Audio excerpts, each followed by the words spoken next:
our guest to join us. I just want to welcome you again to another amazing episode of Royal Mogul Podcast. I am Tiho, also known as Royal Mogul, and she's joining in. I have a special guest today by the name of Reabetjoe Mokoko. Yeah, you'll get to know her right now. Welcome, welcome. Thank you. Are you? Yes, you are here. You can hear and see. Your hair is amazing. I did not know your hair is Huh? this long. Your hair is amazing. Oh, thank you. I hardly have it out because it can be Yeah, a lot. sure. I didn't know your hair was this long. How are you, Mama? I'm good, and you? I'm good. I'm good. It's good to see you. Welcome to my podcast. Thank you for being here. Thank you for agreeing to do it.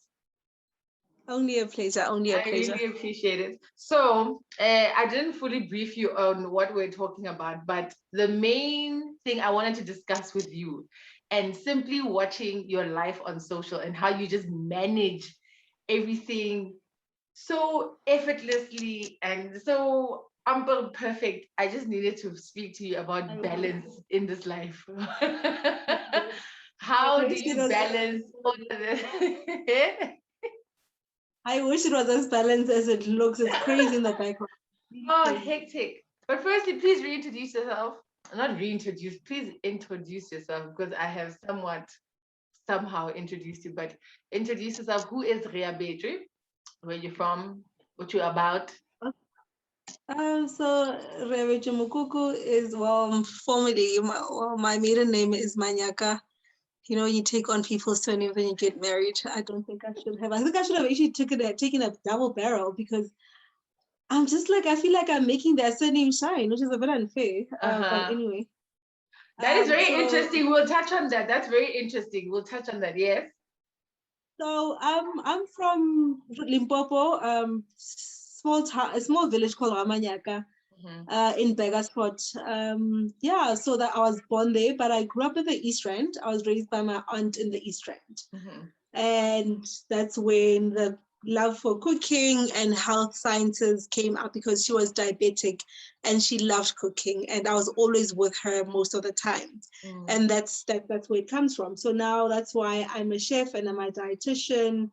Yeah, I decided to combine the two because that's what I was exposed to from a young age. So yeah, that is very interesting. I'm a chef, I'm a wife, I'm a mother, I'm a business owner. I have so many. There's so much going on in the background. Like that's what I'm saying. You make it look. There's something that I do. A food stylist, a menu planner. Like, there's so much. I'm a brand educator. But I literally love. Like, I literally love every role and everything that I do because everything revolves around food because I'm such a foodie.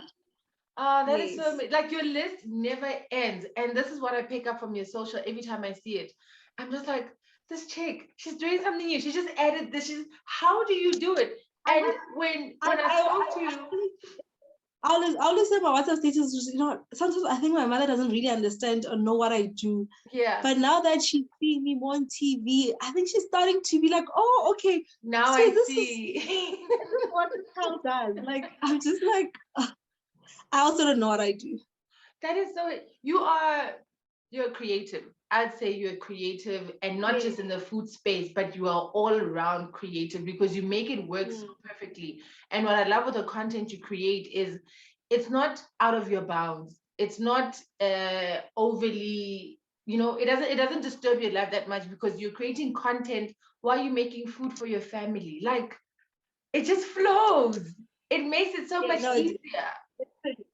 It literally, I always say that I never want to take on a project or anything whereby I feel like it'll be throwing me out, something that I'm not familiar with. I want to do things that I am familiar with, things, products, brands, whatever that I use on a daily basis or things that I can relate to. I never want to mislead my followers or anything like that. And hence everything, whatever I take on needs to feel natural. It needs to fit in with my lifestyle.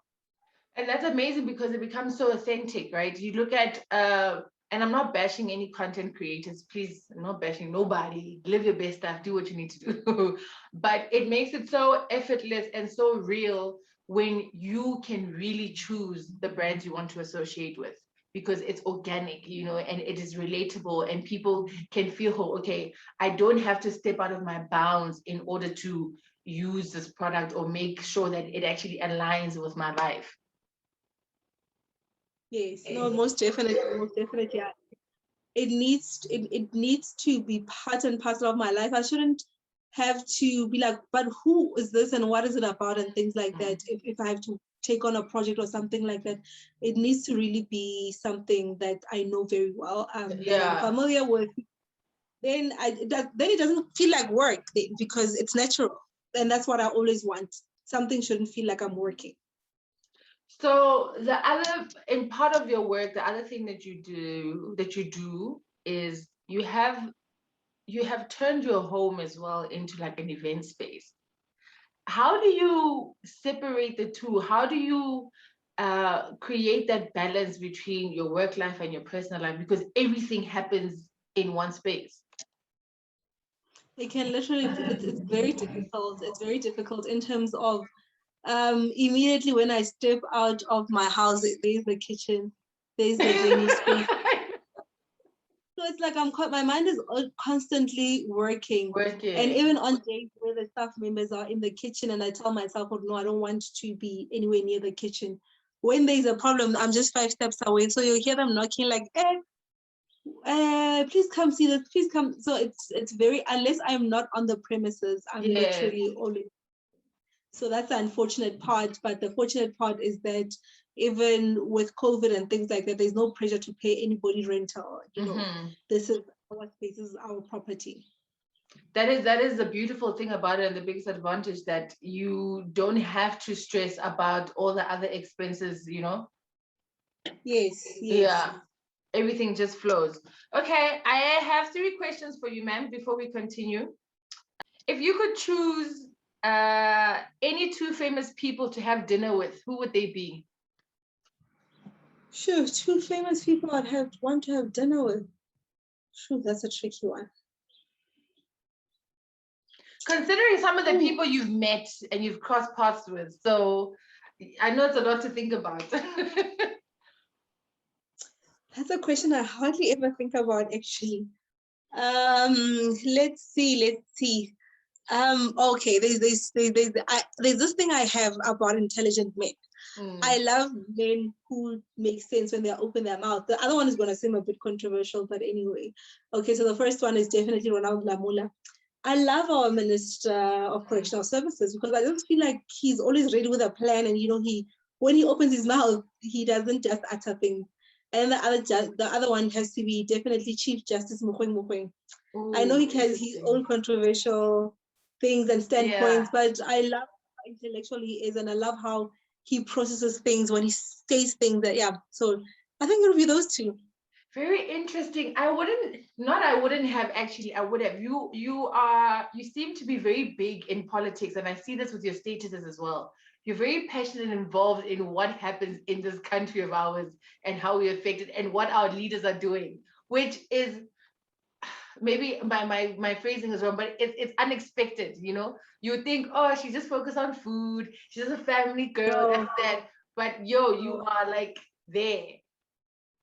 Yeah, like honestly, I just feel like, you know, sometimes you look at our country and you're like, oh my gosh, South Africa has so much potential. Like, we literally have so much potential. And being in healthcare, being a dietitian who's working in the government, you realize that the potential is not for everybody. Not everybody.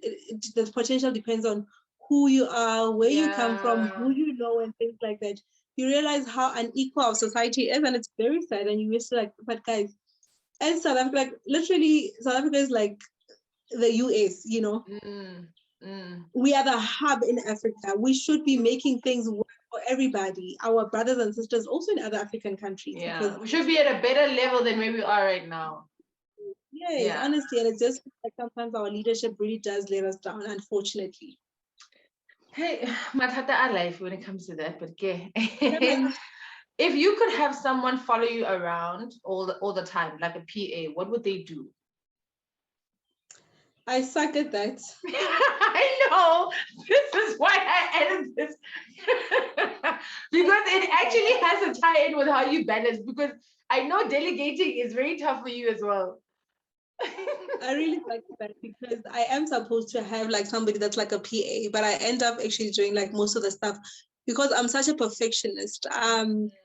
I believe in when you, and it's just my nature, and it's just also a weakness of mine. I feel like when you are given something, you need to give it your all. Yes. The first time. And I know that intellectually we're not the same, and other people will grasp things quicker than others. But I just have this impatience that having to explain something to somebody like more than 3 times, I'm like, but how are you not catching this? So then it becomes difficult, and hence I end up taking on things and doing things myself. So I don't know what the PA would be for. I don't know what the assistant would be for. You know, the person that I truly respect is my house assistant. Yeah. Because whoosh, things like cleaning, kid stuff, looking, whoo, I'm just it's just a lot. It's just a lot. Auntie Messi, where's Auntie Messi? Like, you know, because and she knows where everything is. Like, she sorts out our life in the house and makes sure that things are in order the side of the house. So yeah, though that's the main assistance that really, and it get hectic for her because sometimes it does, especially if the kids are on holiday. Then I'll get a second one to help her. But for myself, I always feel like, no, I'm fine. As long as the house is fine, the kids are fine. Like I never want my kids not to be taken care of. Even if these are paid, I have extra people running around after them, whatever. I just don't want, because I'm always so busy sometimes, and I don't know what, I don't ever want them to feel neglected. So as a result, if their father is also busy, because he's the one that's more hands-on, if he's busy, then I'll always get like a stand-in nanny to assist the house assistant, just make sure that things are, so, but for me, a personal one, I don't know. It wouldn't work. I can see in your face, like you're just like, this is not my life. I can't do this. But I think you've tried it before, isn't it? I've tried it. I think I just get irritated by the smallest things because I'm just such a perfectionist. Like if something is sitting and it's not sitting properly, if something, you know, things like that. And if I ask you, if you're supposed to know where something is and you don't know, but I'm just like in my head, like, but how, Jani? This is your job. I feel you on that. I feel you on that. Like I tried to have someone help me, but in me delegating my duties, it's just so hard because I'm just like, okay, what am I giving off? What am I taking off my plate for you to manage for me? Because I need this done in a certain way. And this thing of explaining more than once, it can get tiring, you know, especially if you have this expectation that a person needs to understand you and get what you need. And if you've explained it once, it's like, why do I have to say it again?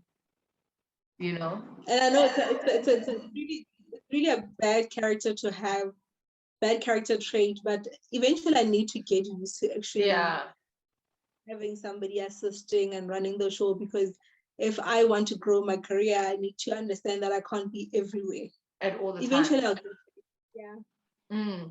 Hectic. Okay, your last question. If you could write a book that was guaranteed to be a bestseller, what would you write?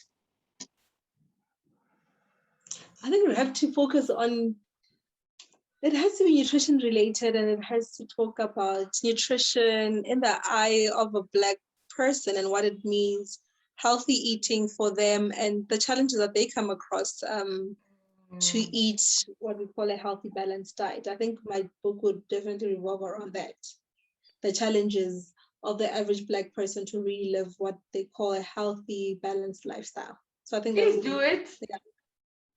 Yeah, eventually that is actually, especially you saying nutrition from a perspective of a Black person, because we still, as much as we have a lot of Black doctors, nutritionists and whatnot, we still don't take it that seriously, you know. We eat as we want, and we just like, it's whatever. My body, my metabolism is fast, so I can eat whatever, you know. And take it for granted. Yeah, and we don't fully take the time to understand what it would do to us in the future. So that would be very interesting to read. Okay, moving away from your work, right? When I met you, it was on set. Has it been 2 years? Yeah, it's been 2 years. It's been 2 years. It's been a while. It's been a while. I met you on set, and the first time I met you, I was like, Jesus, this lady has a big energy. But I'm trying to figure out, is it an energy that I connect with?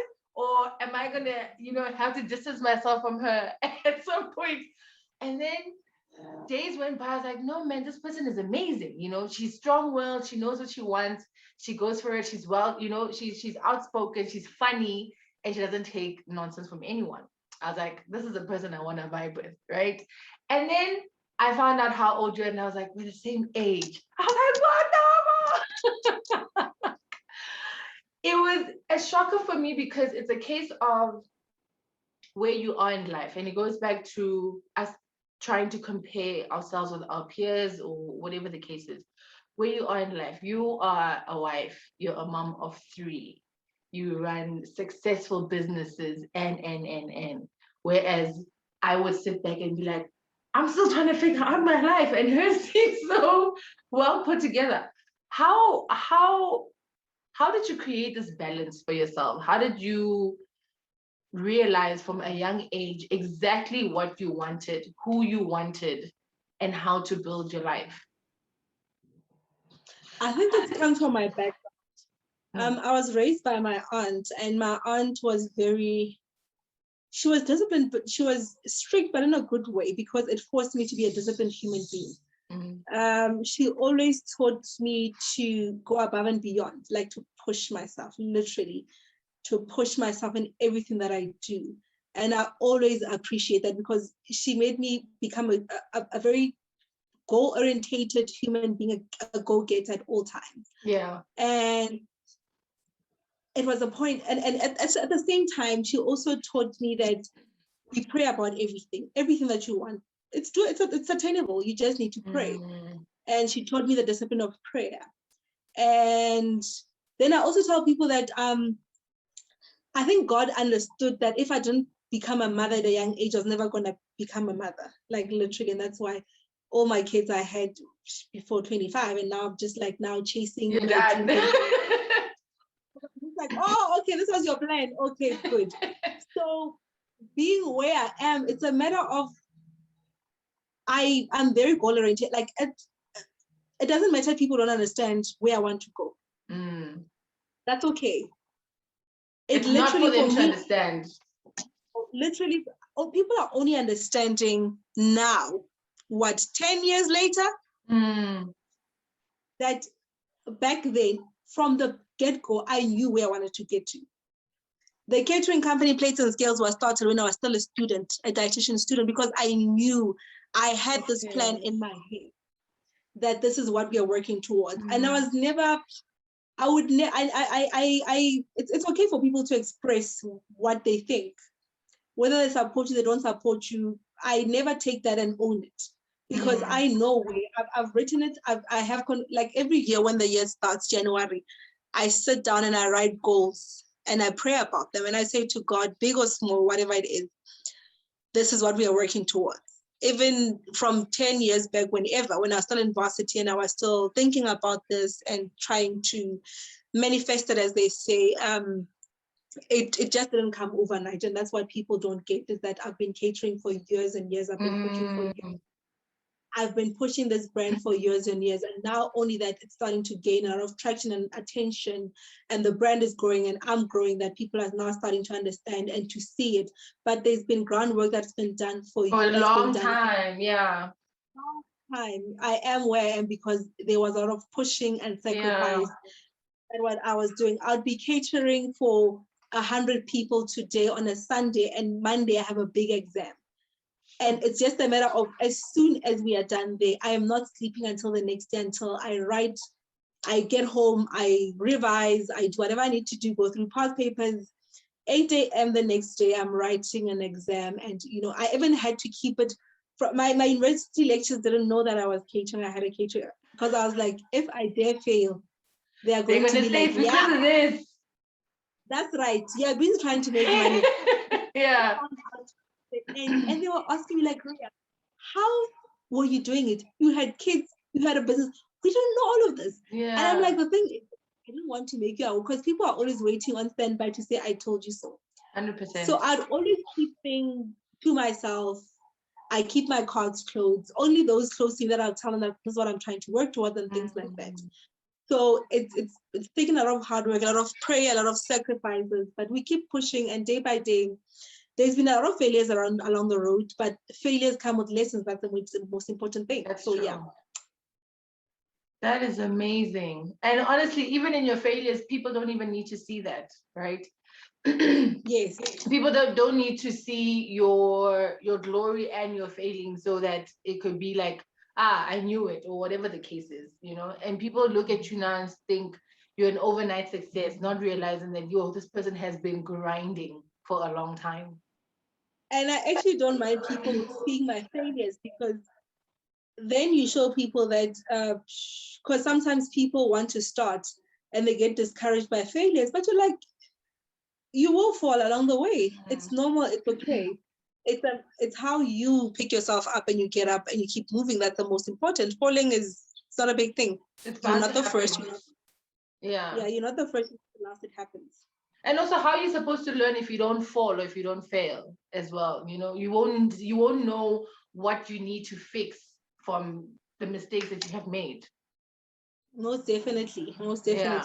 The key is keep moving, even if you're moving forward and backwards. But the key is that you are not in one spot. Doesn't matter. That is so true. I know with me, I registered, which I finally let go of that business I think last year. I was like, I'm not renewing this one. I registered my events company in 2010. And I had been like, that has been my baby for the longest time, with the ups and downs and everything else, and the quarter to deregistrations, and and in the process of it, you sometimes fail to focus on your achievements. Instead, you feed into your failures because you are so worried about what people are going to say. You're so worried about people's opinions, and that is not going to feed you.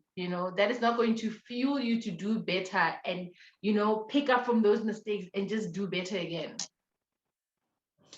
Yeah, if there's one thing that I had to teach myself very quickly on, is that you need to grow a thick skin in terms of what people will say. People, whether good or bad, people always have something to say. That's true. Yeah. I know now that my career is now growing, especially because now I do TV here and there. I do a lot of things in the public. My social media pages, I share quite a lot. And I know that there's been talks in the background of some people saying, but why is she exposing so much of her life? Like from some family members saying, why am I exposing so much of my life to the public? And it's like, it's not even about you, honey. It's about me and my life and my goal, where I want to go. Yeah. If you want to keep your life private, if you want to do whatever, that's on you, hey? My career, this is where it's going. I don't do a 9 to 5 and report for duty for nobody pays me a salary. Yes. I ensure that and you need social in order for that money to come in. My money is made via social platforms, via me exposing myself, and doing things like that. So I whatever. Just, and also with that, I think excuse me, for me also, for the longest time, I was just also very selective about what I share in the public, because I'm like, I don't want people to know my life like that. And now, ever since I started the podcast, I'm just like, okay, so people are going to know my life like that, because I am trying to find different channels of healing, learning. And in order for me to do that, this is another way of engaging. And you don't know who you're touching with the work that you're doing, with what you're sharing about your life. And touching on that already, I know you posted a while back about the adoption process you guys went through. I don't know if you shared the whole story yet, or if you can share it here. That I know for sure is probably something that your family members would think, you need to keep it private. Why are you telling the world what you went through? I think especially my close friends, especially like my mother and stuff, I think they've given up. It's just like, this one. My mother gets tired of that. I think she's over reading my WhatsApp status and calling me like, Reabetjoe, how can you put that in? I think she's just made peace with it, like, okay. Yeah. This is the different life that we're not used to, but hey, she's killing it. So clearly she has now, she's gained some respect for me, and not just having a 5-cent comment about anything like, but you shouldn't do that.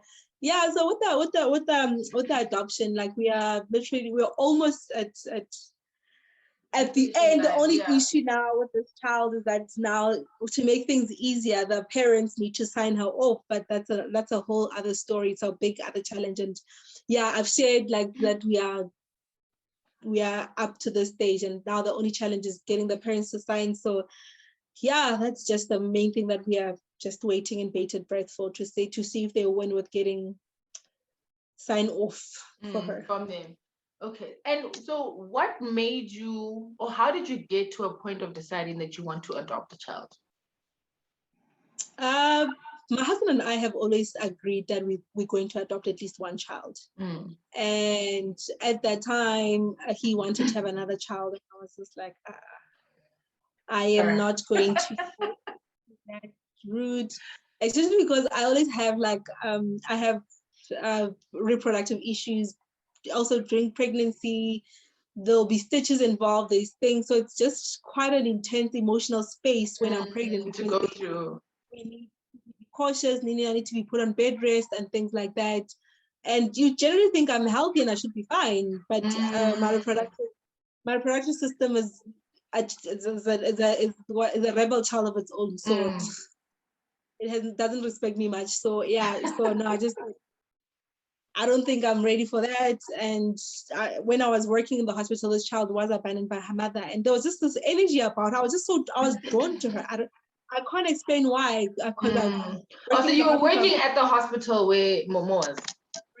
Hospital, and I've come across a lot of kids that have been abandoned and I've never been touched. It's just like, oh, okay, Shane, another one. Because you get desensitized when you work in the hospital environment, because these are things that happen all the time, just like death. Death it's constant. You get desensitized to it, yeah. As you walk into the ward and the curtains would be closed and you ask the sisters what's happening, they'll be like, what they deem like a ward that's not there. When they say that the person somebody has died. But for some reason I was just drawn to this child, and I kept telling my husband about it, and he just ignited an interest in him also, and he eventually wanted to meet this child. And when he met her, he also fell in love and just said, okay, maybe let's consider and do it. So yeah. That is awesome. That is amazing.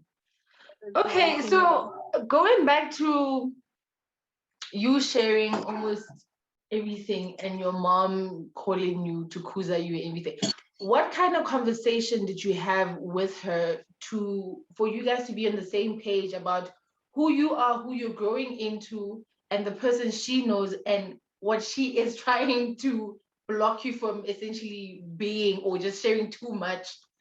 What kind of conversation did you guys have there? I've always just been an outspoken child. I say things as they are. Sometimes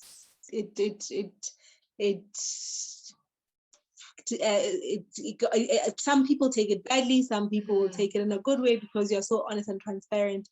So my mother always knows. Like sometimes utlan bicha chawala, because if wrong is wrong, is wrong. If right is right is right, and things need to be said. If things are right, they're right. If they're wrong, they need to be named incorrectly. So then, let's say I put up something on WhatsApp, she'll call me and she'll be like, but how could you put that up? And I was like, but what is wrong with putting that up? Tell me. And then she'll also struggle to try and substantiate why it's wrong, because it's that thing that I always say that Black families like to keep secrets of things that shouldn't have been kept secret. You're like, so what if the next person knows? What's the big deal? So I think it also helped to educate her and show her a different side to things, that you don't always need to hide things unnecessarily. Why are you hiding? What are you hiding? Sometimes in your sharing, you can actually touch people and educate people. And at the same time, you can also, I might just be sharing that I'm going through the most, and you don't know if the next person can assist, So that's why I just always put it out there. That is so amazing.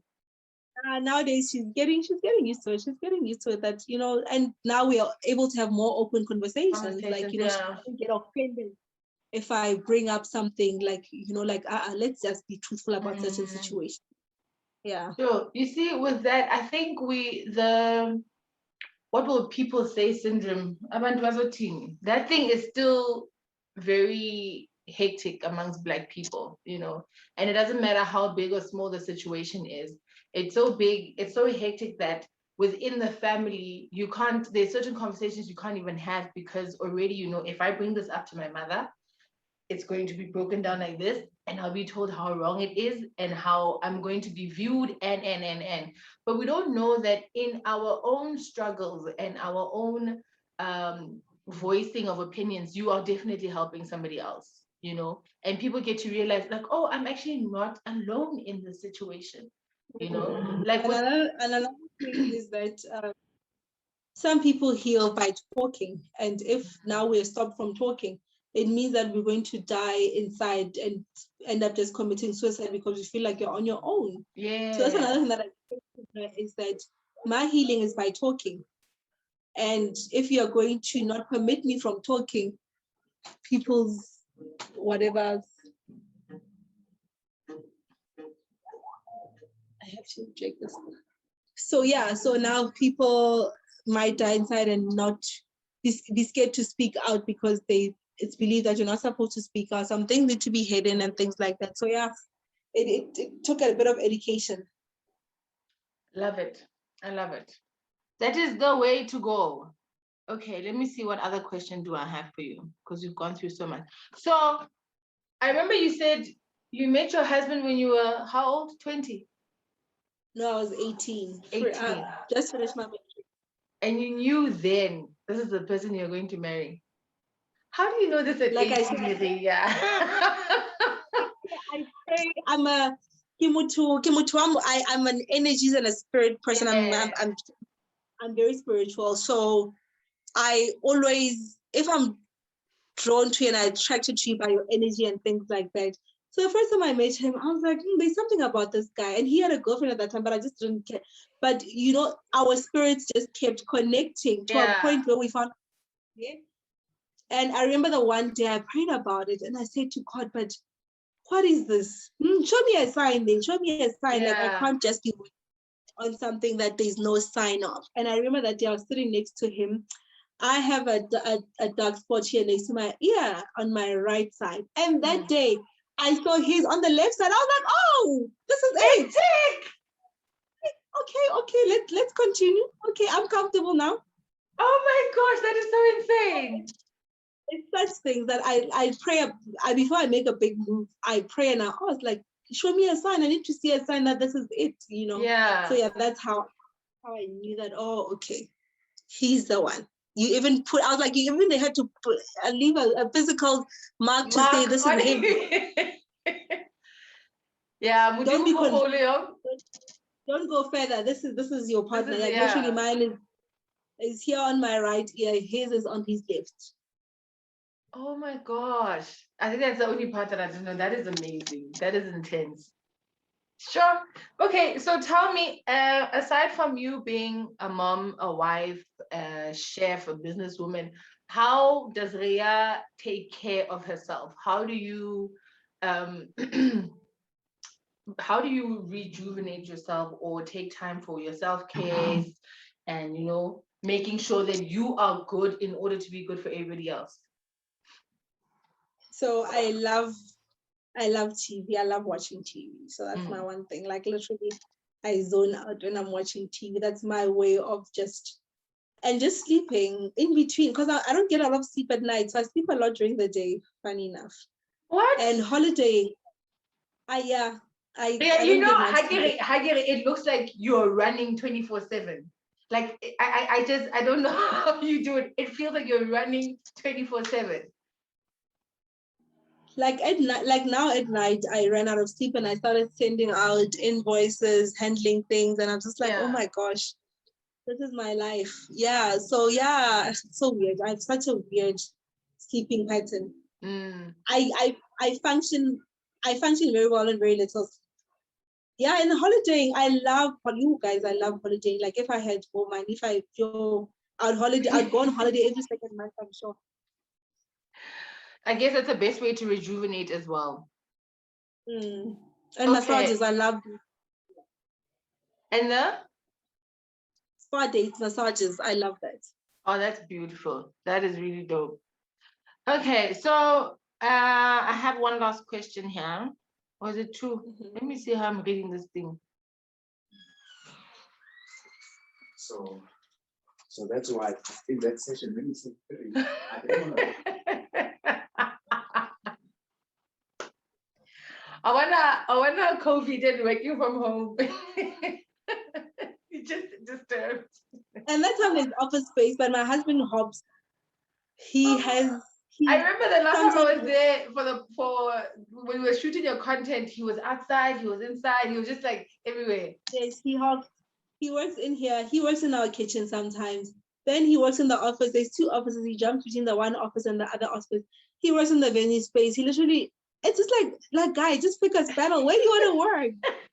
Like you'll be going into the office and there he is. And you're like, but does he do this at his own office? Like before COVID, did he move it like go cubicle in your gage? Does he literally move around like this?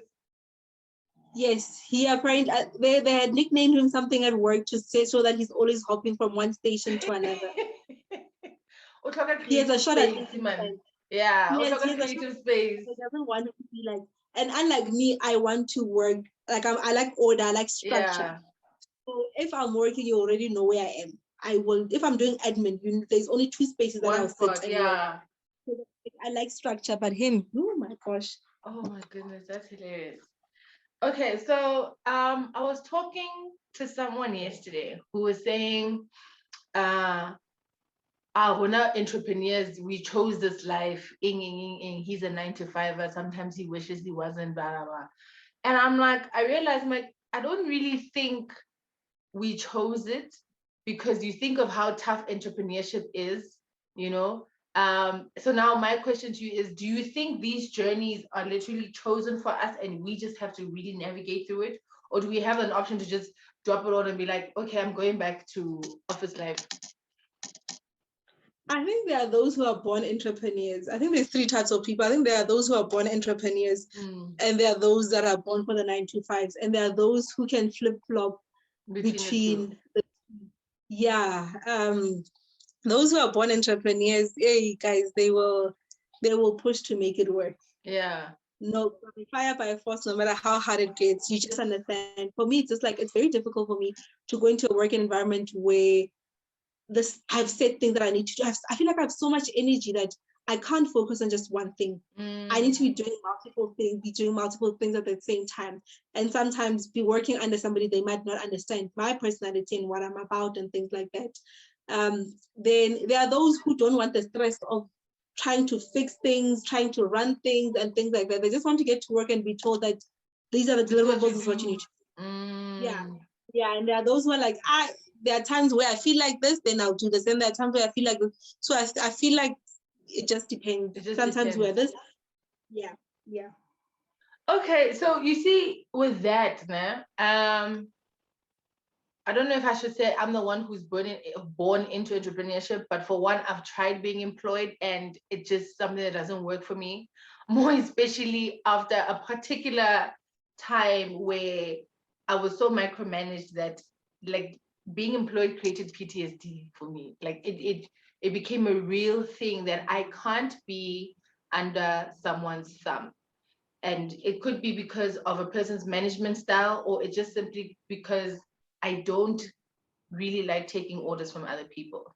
You know, I want to do things my way at my time and, you know, be able to decide how I want it to turn out, you know. So with that, for me, that's when I realized like, okay, I've tried entrepreneurship, I've tried employment. This is the channel that I'm going to take. I think God is probably also just forcing me to align in this path, because it just 9-to-5 just didn't work.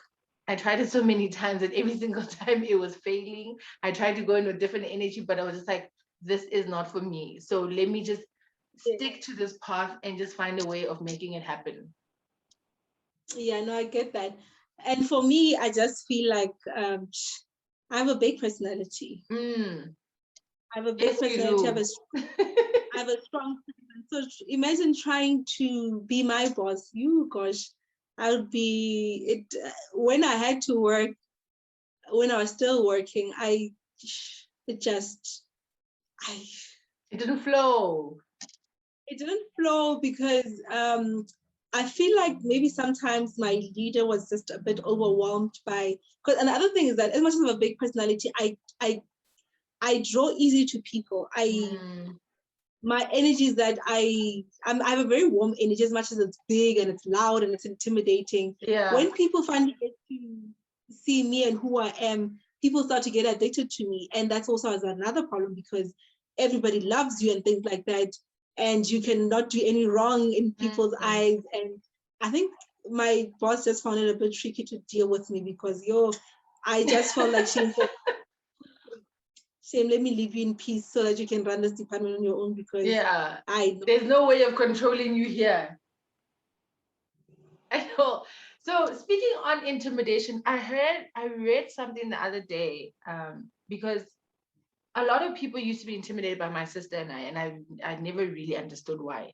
And it's only when we became friends, they're like, oh, I was so intimidated by you guys, and I didn't understand it.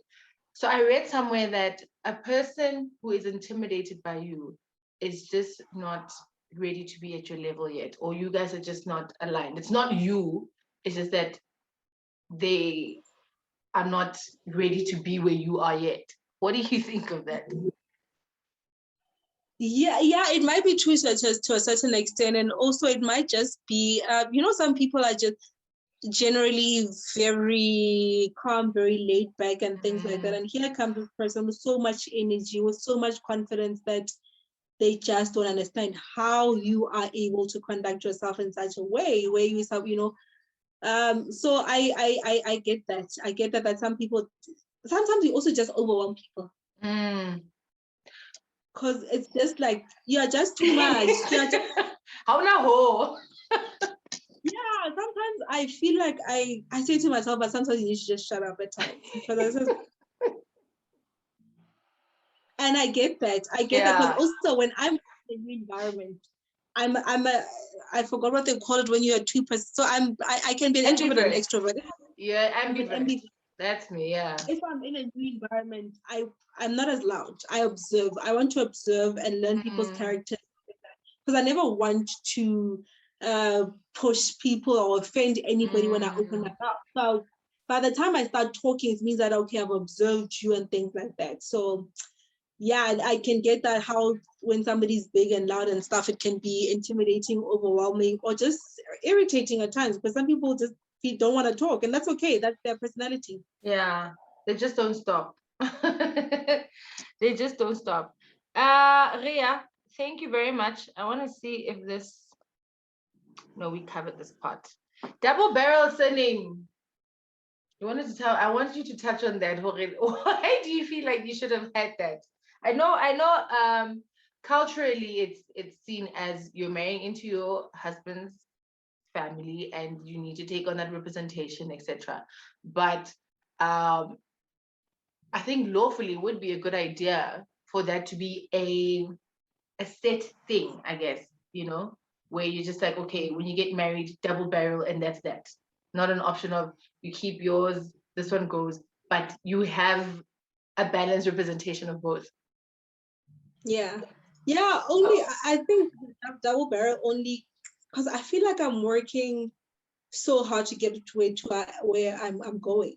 And my family also had a lot to play towards who I am and where I'm going.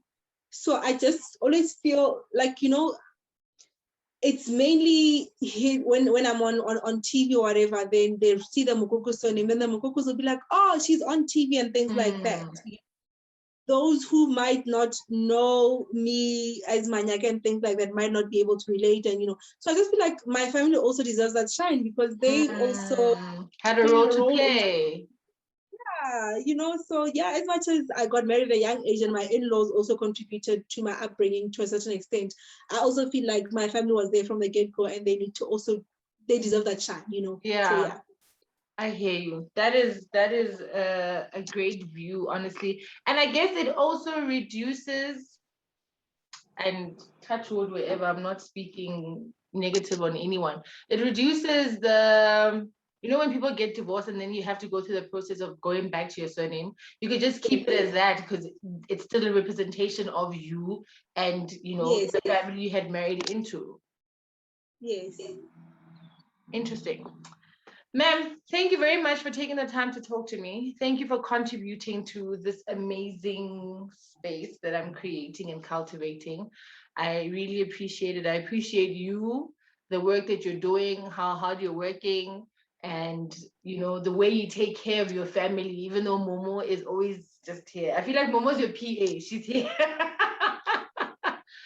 She should get the title of PA. No, she destroys. There's no person like that. I have to undo and redo whatever she's doing because oh my gosh. Oh, hectic. That child's energy. I think I have energy, but that child's energy, I sometimes get over. Momo wakes up loud in the morning, and you're like, you don't have to shout, "Morning, Mama, how are you?" You're just like, Mara, I'm still waking up. Please, give me a break. That's hectic. I appreciate you. Thank you very much. Enjoy the rest of your day further. And best of luck with the podcast going forward. Thank you very much. I appreciate it.